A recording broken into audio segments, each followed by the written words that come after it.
আমাদের পার্শ্ববর্তী দেশ বাংলাদেশ একটা খুব খারাপ খবর আপনার সাথে শেয়ার করব।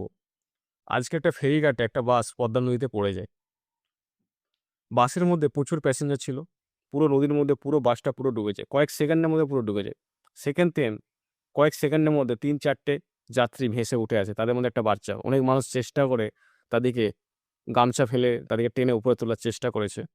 কিন্তু একটা সবচেয়ে দুঃখ জিনিস কি হয়েছে, একটা বাচ্চা সে তো উঠে এসে তার মা কিন্তু উঠে আসতে পারে না। সে কান্নায় ভেঙে পড়ছে। মা, মা, মা, মা ডাকে। এরকম একটা মর্মান্তিক ঘটনা যা ঘটে গেছে আপনারা ভাবতে কত যে মানুষ মারা গেছে ভেবে বুঝতে পারবেন না। আপনারা ভিডিওটা দেখতে পাচ্ছেন কি পরিস্থিতি।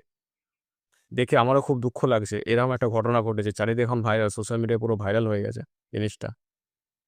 তো একটা কথায় সাবধান। যখন কোনো ফেরিঘাটে বাস এপার থেকে ওপার ট্রান্সফার হবে সেখানে আপনারা নেমে যান।